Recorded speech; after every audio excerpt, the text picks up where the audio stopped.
Hey guys, जैसे कि मैंने अपने पिछले वीडियो में कहा था कि मैं आपको अपने अगले वीडियो में बताने जा रही हूँ कि आप अमीर कैसे बन सकते हैं अगर आपकी पर्स हर समय खाली रहती है अपनी सैलरी के आते हुए देख कर भी। तो आज मेरे पास ऐसे 7 तरीके हैं जिन्हें या तो आप किसी कॉपी में लिख लीजिए या फिर अपनी डायरी में लिख लीजिए, क्योंकि ये 7 तरीके आपको बहुत ही काम आने वाले हैं। So let's start. तो एक दिन बेबीलोन शहर के चांसलर ने अपने राजा सरगन से कहा कि सर, आपने हमें बहुत कुछ दिया है, जैसे कि इरिगेशन कैनल्स, टेम्पल्स, पर सब चीज़ों को संभालने वाले लोग खुद को ही नहीं संभाल पा रहे हैं। उनके पास पैसों की कमी होने की वजह से ना तो वो खुद को पाल रहे हैं, ना ही उनकी फैमिली को। तो राजा ने चांसलर से पूछा कि जो हमने पैसे दिए थे अपने प्रजा को, वो कहाँ चले गए। तो चांसलर कहता है कि वो सारे पैसे एक इंसान के पास चले गए जिसका नाम अर्कद है। और चांसलर कहता है कि अगर हमारी प्रजा से हमें गरीबी हटानी है तो हमें उन्हें फाइनेंशियल लिटरेसी सिखानी होगी। तो राजा पूछता है कि कौन हमारी प्रजा को फाइनेंशियल लिटरेसी सिखा सकता है। तो चांसलर कहता है कि एक ही इंसान है जिसका नाम अर्कद है, वही हमारी प्रजा को फाइनेंशियल लिटरेसी सिखा सकता है। तो अगले दिन अर्कद दरबार में जाता है और अर्कद और राजा के बीच में कुछ बातें होती है। फिर राजा अर्कद से पूछता है कि तुम्हारे पास कुछ नहीं था जब तुमने स्टार्ट किया था। तो अर्कद कहता है कि कुछ नहीं सिवाय एक सपने के कि मुझे अमीर बनना है। तो राजा कहता है कि हमारी प्रजा की अभी बहुत ही खराब परिस्थिति है, जिनमें कुछ ही लोगों को पता है कि अमीर कैसे बना जाता है।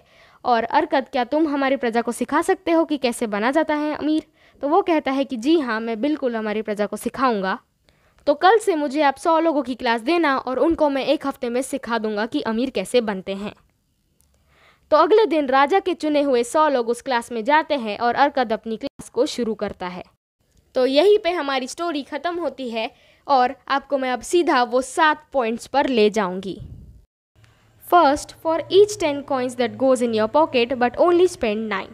तो पहली क्लास में अर्कद ने एक एग मर्चेंट से कहा कि अगर तुम एक बास्केट में हर रोज़ 10 एग्स रखोगे और हर शाम को 9 उठा लोगे तो उस बास्केट में कितने एग्स बच जाएंगे। तो उस एग मर्चेंट ने कहा कि अगर हम हर रोज़ एक एग उस बास्केट में छोड़ देंगे तो हमारी बास्केट एग से ओवरफ्लो हो जाएगी। तो अर्कद ने हंसकर सबसे पूछा कि किस किस के पास खाली पर्स है। तो सभी ने हाथ उठाया और अर्कद ने कहा कि तुम्हें वैसा ही करना है जैसा इस मर्चेंट ने अभी अभी कहा है। तुम्हें हर 10 सिक्के जो तुम्हारे पर्स में जाते हैं उसमें से सिर्फ और सिर्फ 9 सिक्के ही यूज़ करने हैं हर महीने। इससे तुम्हारा पर्स मोटा होते जाएगा और तुम्हें सेटिस्फेक्शन फील होगी। Second, control your expenditure. Arkad ने अपने दूसरे दिन की क्लास में कहा कि कल कुछ स्टूडेंट्स ने मुझसे पूछा था कि एक इंसान कैसे अपनी इनकम का 1/10 बचा सकता है जबकि उसे अपनी सारी इनकम पूरी ही नहीं पड़ती। तो अर्कद कहता है कि आज मैं तुम्हें एक अनयूजुअल ट्रुथ बताने जा रहा हूँ जो सबको नहीं पता।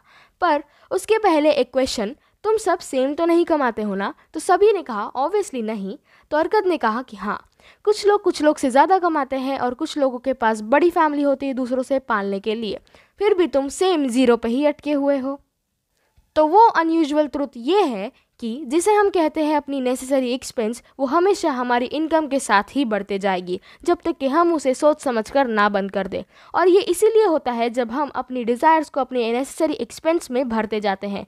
तो इसके लिए आपको एक बजट बनाना होगा अपनी नेसेसरी एक्सपेंस की। पर उससे पहले आप एक कॉपी में लिख लीजिए अपने सारे डिज़ायर्स को, मतलब कि वो चीज़ें जो आपको चाहिए, वो नहीं जिसकी आपको ज़रूरत है।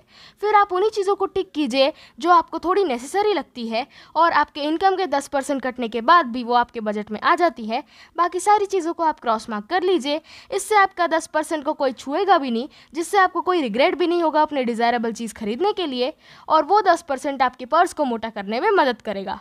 Third, make your gold multiply. तो आप अभी तक के ये सीख गए हैं कि अभी अपने इनकम का 10% आप कैसे सेव कर सकते हैं और अपने एक्सपेंडिचर को कैसे आप कंट्रोल कर सकते हैं। तो अब आप ये सीखेंगे कि अब तक के जो आप सेविंग करते आ रहे थे उसे आप काम पर कैसे लगाएं, क्योंकि अपने इनकम का 10% सेव करना तो पहला ही स्टेप होता है अपने पर्स को मोटा करने के लिए। तो मेरा पहला प्रॉफिटेबल इन्वेस्टमेंट तब था जब मैंने अपने दोस्त अगर को लोन दिया। अगर एक शील्ड मेकर था और वो साल में एक बार ब्रॉन्ज खरीदता, पर पैसों की कमी होने की वजह से वो लोन लेता उन लोगों से जिनके पास एक्स्ट्रा कॉइन रहते, तो वो एक बहुत ही ऑनरेबल मैन और समय से सबके पैसे लौटाने वाला इंसान था। मैं हर समय उसको लोन देता और जो भी रिटर्न्स मुझे उस लोन से आते मैं उसको भी अगर को दे देता लोन के नाम से। उससे मेरा रिटर्न बढ़ जाता और मैं उससे सेटिस्फाई और खुश रहता। उससे मैं दूसरी जगह में भी इन्वेस्ट करता जिससे मेरा पर्स हर समय फुल रहता, तब भी जब मैं सोता, घूमता और मज़ा करता। तो मैं आपको एक सीक्रेट बताने जा रहा हूँ कि एक इंसान उसके जेब में कितने पैसे हैं उससे वो अमीर नहीं बनता, बल्कि पैसे उसके जेब में आते जाए तब भी जब वो आराम करे, घूमने जाए, मज़ा करे। तो आपको हमेशा अपने पैसों से ही काम करवाना चाहिए। Fourth, guard your treasure from loss. अब आपको जानना होगा कि आप अपने पैसों को लॉस से कैसे बचा सकते हैं, क्योंकि इन्वेस्टमेंट का पहला रूल होता है कि जहाँ पे भी आप इन्वेस्ट करने जा रहे हैं वहाँ पे अपने पैसे ना गवा बैठे। मैं आपको ये नहीं कहता कि रिस्क की हमेशा पेनल्टी लॉस ही होती है। आपको स्टडी करना होगा किसी भी इन्वेस्टमेंट से पहले कि अगर कोई वहाँ पे पैसे डालता है तो अपने पैसे लूज़ तो नहीं कर देता। अपने प्रिंसिपल को आपको लूज़ नहीं करना है जल्दी पैसे कमाने के चक्कर में। अगर आप किसी को भी लोन देते हैं तो आप चेक कर लीजिए कि क्या उसकी एबिलिटी है कि वो अपने पैसे को वापस दे सकता है। क्योंकि जब मैंने अपनी पहली इन्वेस्टमेंट की थी तो मैं फेल हो गया था, क्योंकि मैंने अपने दोस्त अजमूर को अपनी सारी सेविंग्स दी थी। एक्चुअली में हमारा प्लान ये था कि जब वो फोनिक्स से वापस लौटेगा तो कुछ जेवरात लेकर आएगा और हम उन जेवरातों को बेबीलोन में बेचेंगे। पर उसने जिससे जेवरात खरीदे थे उन्होंने उसको ठग लिया और नकली जेवरात पकड़ा दिए। तो यही था हमारा चौथा पॉइंट कि अगर आप कहीं भी इन्वेस्टमेंट करने जा रहे हैं तो उस जगह की नॉलेज आपको ज़रूर होनी चाहिए, वरना आपके लॉस के चांसेस ज़्यादा हो जाएंगे। Fifth, own your own home. आपको खुद का घर खरीद लेना चाहिए, क्योंकि कोई भी इंसान खुश नहीं रह सकता जब तक कि वो अपने खुद के चार दीवारी में ना रह ले, चाहे हो वो एक फ्लैट या फिर हो वो एक लैंड। एक इंसान तब तक कि खुश नहीं हो सकता जब तक कि उसे अपने घर का रहने का किराया देना पड़े। और तो और ये चीज़ आपके इनकम का बहुत सारा पैसा खाती है, इससे आप सेव भी नहीं कर पाते हैं। तो अगर आपके पास एक किराए का घर है तो आपकी फर्स्ट प्रायोरिटी होनी चाहिए कि आप सेव करके एक अच्छा सा घर खरीदें और किराए देने के झंझट से दूर हो जाइए और फिर सेव करके अच्छे से इन्वेस्टमेंट स्टार्ट कीजिए। Sixth, ensure a future income. एक इंसान की लाइफ बचपन से शुरू होकर बुढ़ापे तक जाती है और इससे कोई कंप्लेन भी नहीं करता जब तक कि वो अपने टाइम से पहले ना चले जाए। तो इस वजह से आपको अपनी फ्यूचर इनकम के लिए श्योर हो जाना चाहिए, तब के लिए जब आप काम भी ना कर पाए और पैसा भी ना कमा पाए। एक इंसान जिसको लॉज ऑफ वेल्थ पता है वो पहले से ही अपनी फ्यूचर इनकम को बना लेता है। बहुत सारे तरीके हैं जिससे इंसान बिना कुछ काम किए कमा सकता है। इससे मेरा ये मतलब नहीं कि आपको अपने एक्स्ट्रा पैसे को थैली में बंद कर कर कहीं रख देना चाहिए और बुढ़े हो जाने के बाद उसे यूज़ करना चाहिए। इसके वजह से आपका इन्फ्लेशन आपकी सारी मेहनत को खा जाएगा। आप एक लैंड खरीद सकते हैं और उसे किराए पर दे सकते हैं।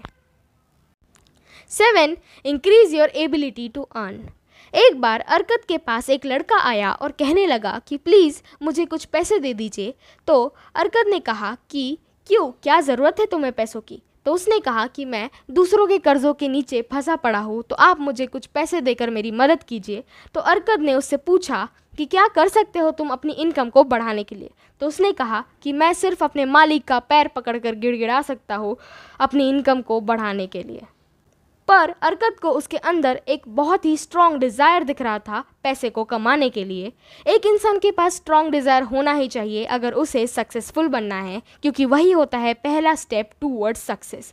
और तो और उसकी स्किल्स को भी बढ़ानी होगी, क्योंकि अगर वो अपनी स्किल्स बढ़ाएगा तो उसकी वैल्यू बढ़ेगी, और अगर वैल्यू बढ़ेगी तो उसकी इनकम बढ़ेगी। So always focus on learn more in spite of earn more.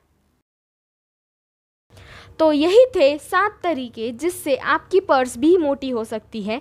तो एक और बार समराइज कर लेते हैं। First, for each 10 coins that goes in your pocket, only spend 9. Second, control your expenditure.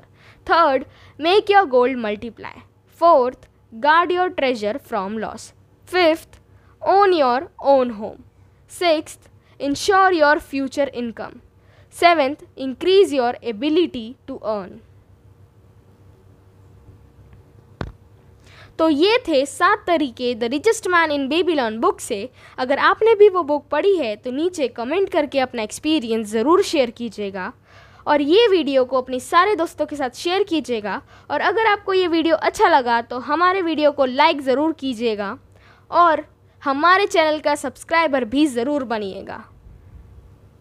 मैं आपको मिलूँगी मेरे अगले वीडियो में, तब तक के लिए बाय।